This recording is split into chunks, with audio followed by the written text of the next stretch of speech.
Good morning all of you. आज हम project management and financing के अंदर हमारा लेक्चर नंबर 80 स्टार्ट कर रहे हैं, यूनिट 2 का। आज का जो हमारा लेक्चर रहेगा उसमें हम टाइप्स ऑफ अप्रेजल के बारे में पढ़ेंगे कि कौन कौन से प्रोजेक्ट अप्रेजल के मेथड्स होते हैं जिनको हमें फॉलो करना होता है। तो अगर हम देखें तो जो हमारा पहला पॉइंट है वो है हमारा इकोनॉमिक एनालिसिस।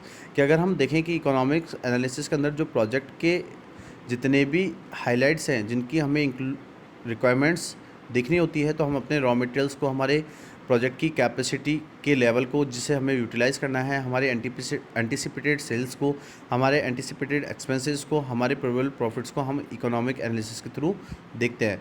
तो हम ये कहते हैं कि कभी भी बिज़नेस के लिए हमें आप उस वॉल्यूम ऑफ प्रॉफिट को देखना होता है जो कि हम गवर्न कर रहे हैं अपने इकोनॉमिक वेरिएबल से, जैसे कि हमारी सेल, परचेज, एक्सपेंसेज और प्रॉफिट से। तो जो भी हम चीज़ों का कैलकुलेशन करते हैं उसमें हम ये देखते हैं कि हमारी कितनी सेल्स रहती है जो कि हमारे एक टारगेटेड प्रॉफिट को अचीव करने के लिए हमें करनी होगी। तो जो भी डिमांड होती है किसी प्रोडक्ट को, उसको हमें एस्टिमेटेड करना होता है अपनी एंटीसिपेटिंग सेल्स वॉल्यूम से। तो किसी भी प्रोडक्ट की जो डिमांड है उसमें हम कस्टमर की नीड को देखते हैं केयरफुली, और हम ये देखते हैं कि उसके ग्रेट एक्सटेंट के लिए या जो भी हमें डिसीजंस लेने हैं अपनी फिजिबिलिटी के लिए, किसी प्रोजेक्ट के कंसर्न के लिए, वो क्या होंगे। इसके बाद अगर हम देखें कि जो भी हम एडिशन देखते हैं कि किसी भी बिज़नेस की जो लोकेशन है या किसी भी एंटरप्राइज की लोकेशन है, वो डिसाइड करती है कि आप किस तरीके के गवर्नमेंट पॉइंट्स को मेंशन कर रहे हैं किसी भी प्रोजेक्ट के अंदर। तो जो गवर्नमेंट पॉलिसीज़ होती हैं वो हम उस तरीके से कंसीडर करते हैं, उन चीज़ों को देखते हैं। तो जो गवर्नमेंट है वो हमें ऑफ़र करती है एक स्पेसिफिक इंसेंटिव कंसेशन जो कि किसी भी इंडस्ट्री के सेटअप के लिए की जाती है किसी भी बैकवर्ड एरिया के अंदर। तो हम ये देखते हैं कि ये जो अनसर्टेनिटी चीज़ें जो हमें प्रपोज़ करिए किसी भी एंटरप्राइज़ को इस कैटेगरी में आने के लिए या नहीं, तो उसके लिए हमें गवर्नमेंट के बिहाफ पे ऑलरेडी ये डिसीजन लेने होते हैं कि जो भी स्पेसिफिक लोकेशन हम डिसाइड करें वो उस एंटरप्राइजेस के अकॉर्डिंग हो। नेक्स्ट अगर हम देखें तो नेक्स्ट क्या टाइप है हमारा, that is the financial analysis. कि जो फाइनेंस है वो एक मोस्ट इंपॉर्टेंट प्री रिक्विजिट्स है किसी भी एंटरप्राइज़ के इस्टेब्लिशमेंट के लिए। तो जो फिनेंस है वो हमें फैसिलिटेट्स करता है कि एंटरप्रेन्योर को किस तरीके से अपने लेबर्स को, अपनी मशीन्स को, रॉ मटेरियल्स के परचेज़ के लिए किस तरीके से कंबाइन करना होगा किसी भी गुड्स के प्रोड्यूस के लिए। तो इस ऑर्डर में हम ये एडजस्ट करते हैं कि किस तरीके से हमारे फाइनेंशियल वायबिलिटी किसी प्रोजेक्ट में होगी। तो हम कुछ फॉलोइंग एस्पेक्ट से अपनी नीड को केयरफुली एनालिसिस करते रहते हैं। तो अगर हम देखें तो पहले हम क्या करते हैं, असेस करते हैं हमारी फाइनेंशियल रिक्वायरमेंट को बोथ फिक्स कैपिटल और वर्किंग कैपिटल की नीड के अकॉर्डिंग, जो कि हमने प्रॉपर्ली मेड की है। तो हम ये देखते हैं कि फिक्स कैपिटल को नॉर्मली हम कहते हैं हमारे फिक्स एसेट जो कि टेंजिबल होते हैं, मटेरियल फैसिलिटीज़ होती हैं जो कि हम परचेज़ करते हैं जब हम उसको अगेन एंड अगेन यूज़ करते रहते हैं। जैसे हमारी लैंड एंड बिल्डिंग हो गई, प्लांट मशीनरी हो गई, इक्विपमेंट्स होंगे, जो कि एक फैमिलियर एग्जांपल है किसी भी फिक्स एसेट्स या फिक्स कैपिटल के। इसके बाद अगर हम देखें तो जो रिक्वायरमेंट्स है हमारे फिक्स एसेट्स और कैपिटल की, वो वेरी होती है फ्रॉम एंटरप्राइज टू एंटरप्राइज, और वो डिपेंड करती है हमारे टाइप्स ऑफ ऑपरेशन से, हमारे स्किल ऑफ ऑपरेशन से और हमारे टाइम से जहाँ पे हमने इन्वेस्ट किया है। साथ साथ हम एसेस करते हैं हमारे फिक्स कैपिटल के रिक्वायरमेंट्स को। तो जितने भी हमारे आइटम्स हैं जो कि किसी एसेट से रिलेटेड हैं, तो उसमें हमें अपने एसेट्स की कॉस्ट को देखना होता है, आर्किटेक्ट को देखना होता है, इंजीनियर की फ़ीस को देखना होता है, इलेक्ट्रिफिकेशन देखना होता है, इंस्टॉलेशन चार्ज को देखना होता है, जो कि नॉर्मली हम 10% अपनी वैल्यू ऑफ मशीनरी के बिहाफ पे देखते हैं। तो जो भी डेप्रिसिएशन है, प्री ऑपरेशन एक्सपेंसेस हैं हमारे ट्रेलर्स के, वो सब हमें उस चीज़ों के अंदर कंसीडर करना होता है। तो सिमिलरली हम जितने भी एक्सपेंसेस एक हम इंकर कर रहे हैं किसी भी रीमॉडलिंग में, रिपेयर में या किसी भी बिल्डिंग के एडिशन में, तो उनको हमें प्रोजेक्ट रिपोर्ट में हाईलाइट करना होता है। नेक्स्ट क्या है कि in accounting working capital means excess of current assets और द करंट लायबिलिटी। कि अगर हम अकाउंटिंग में देखें तो वर्किंग कैपिटल का मतलब क्या होता है, current assets minus current liabilities. तो जनरली हम देखें कि 2:1 जो कंसिडर है वो ऑप्टिमम करंट रेशियो को बताता है। तो जो करंट एसेट्स हैं वो रेफ़र करते हैं उन एसेट्स को जो कि हम इजली अपने कैश में इजली कन्वर्ट कर सकते हैं किसी भी पीरियड ऑफ वीक के अंदर, और करंट लायबिलिटीज़ रेफ़र करती हैं उन सभी ऑब्लिगेशंस को जो हमें पे करने हैं किसी भी पीरियड ऑफ वीक के अंदर। तो जो हमारा शॉर्ट वर्किंग कैपिटल है वो अमाउंट है हमारे फंड का जो कि हमें नीड होता है किसी भी बिज़नेस के ऑपरेशंस के लिए। तो अनदर वर्ड्स में अगर कहें तो ये एक तरीके का सर्कुलेटिंग मनी है जो कि चेंज हो रही किसी कैश टू इन्वेंट्रीज़ में और फ्रॉम इन्वेंट्रीज टू रिसीवेबल्स में, जहाँ पे हम उसको अगेन कन्वर्ट कर रहे हैं किसी भी कैश के अंदर। तो ये जो सर्किल है ये कंटिन्यूस गोज़ होती रहती है, मीन्स चलती रहती है। तो जो वर्किंग कैपिटल जो हम सर्व कर रहे हैं किसी भी एक लुब्रिकेंट में किसी भी एंटरप्राइज के अंदर, तो वो लार्ज और स्मॉल होता है। तो जो भी रिक्वायरमेंट्स है किसी भी वर्किंग कैपिटल को लेके वो हमें क्लियरली प्रोवाइड होनी चाहिए। तो जो भी इनएडुकेसी है हमारे वर्किंग कैपिटल की वो एडवर्सली नहीं होनी चाहिए, जो कि हमारे ऑपरेशंस को एंटरप्राइजेज में अफेक्ट करे, जो कि हमारे एंटरप्राइजेस को कहीं ना कहीं ग्राइंडिंग हॉल्ट दे।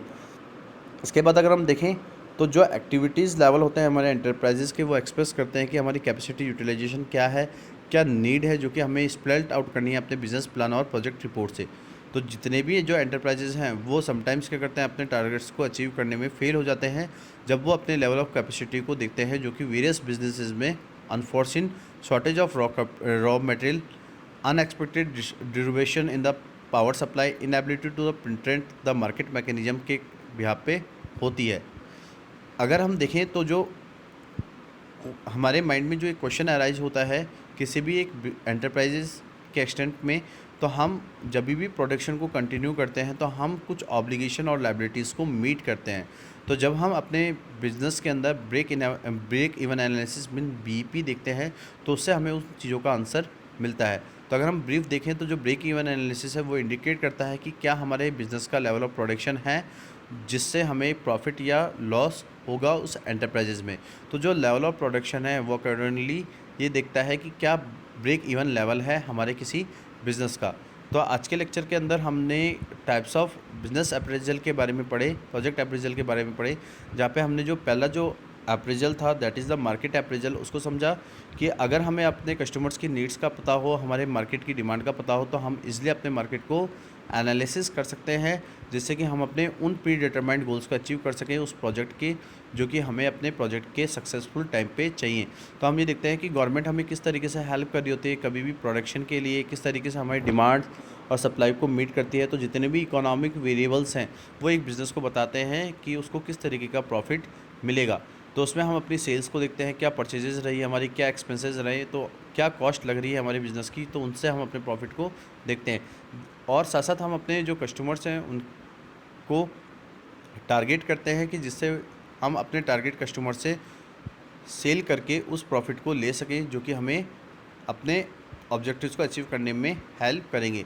साथ साथ हम अपने एंटरप्राइजेस की लोकेशन भी देखते हैं और कंसीडर करते हैं कि हमें अपने गवर्नमेंट पॉलिसीज़ के बिहाफ पे उन चीज़ों को लेना चाहिए एज ए इंसेंटिव और कंसेशन के रूप में, जहाँ पे हमारी जो गवर्नमेंट हमें हेल्प करे किसी भी एक एंटरप्राइजेस की लोकेशन को सेटअप करने में, जो कि किसी बैकवर्ड एरिया में हो।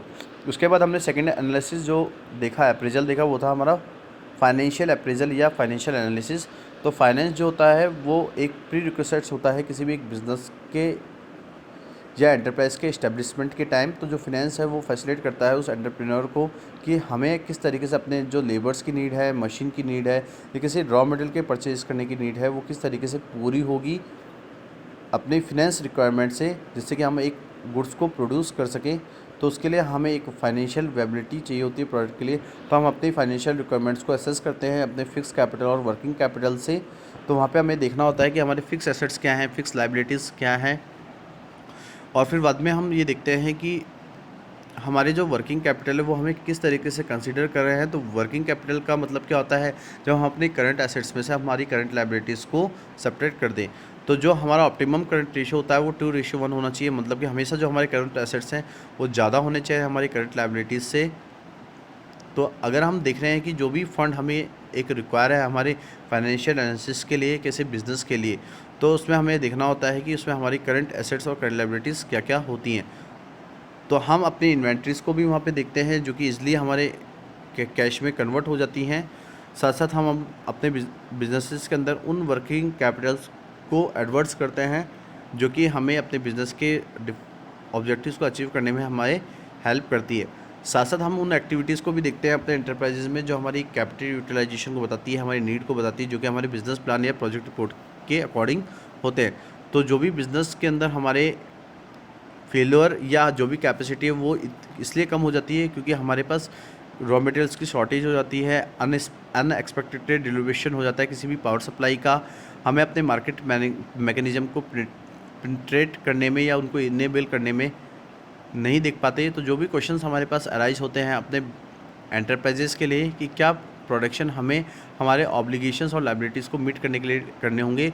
तो हम अपने बिजनेसेस के अंदर ब्रेक इवन एनालिसिस करते हैं, जहाँ पे हमें पता चलता है कि हमारा लेवल ऑफ प्रोडक्शन क्या है जो कि हमें बिज़नेस को प्रॉफिट या लॉस देगा। तो जो भी लेवल ऑफ प्रोडक्शन है वो हमारे ब्रेक इवन लेवल को बताता है, जो कि हमें हेल्प करते हैं हमारे फाइनेंशियल चीज़ों के बारे में एनालिसिस करने में। तो आज का जो लेक्चर है वो हम यहाँ पे कंप्लीट करते हैं। आज के लिए इतना ही। Thank you so much and have a nice day.